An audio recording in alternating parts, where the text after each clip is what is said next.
Une voiture roule à 108 km/h. Ça fait combien en mètres par seconde? La réponse, 30. Un coureur sprint à 10 mètres par seconde. En kilomètres par heure? 36. Comment passe-t-on de l'un à l'autre?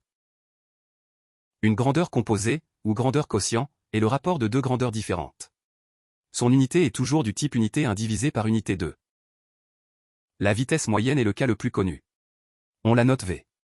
Elle vaut la distance d divisée par le temps t. Son unité usuelle, km par heure ou mètre par seconde. De cette formule, on déduit les deux autres. La distance égale la vitesse fois le temps.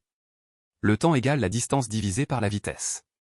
Un triangle mnémotechnique aide à ne rien confondre. Premier exemple. Une voiture parcourt 120 km en 1 heure et 30 minutes, donc 1,5 heures. Vitesse moyenne, 120 divisé par 1,5 égale 80.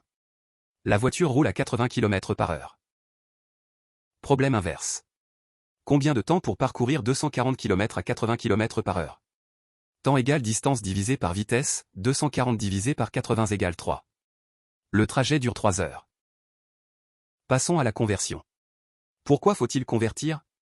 Parce que 1 km vaut 1000 mètres, et 1 heure vaut 3600 secondes. Les unités ne se parlent pas directement.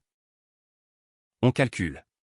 1 km par heure égale 1000 divisé par 3600 mètres par seconde, ce qui vaut 1 sur 3,6. Voilà la règle. Des kilomètres par heure au mètre par seconde, on divise par 3,6. Des mètres par seconde au kilomètre par heure, on multiplie par 3,6. Appliquons. 108 km par heure en mètres par seconde, 108 divisé par 3,6 égale 30.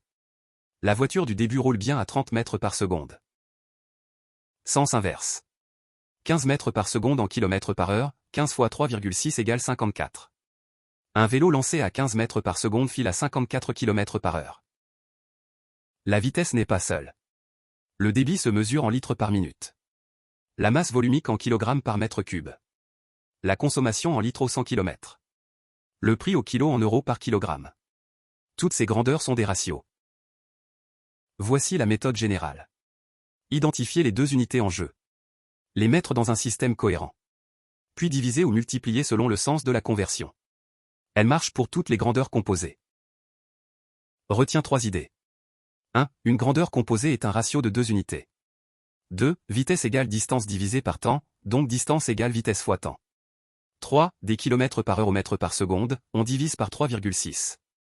Dans l'autre sens, on multiplie par 3,6. Tu veux t'entraîner? 3 exercices t'attendent, bronze, argent et or, dans la vidéo suivante. À tout de suite.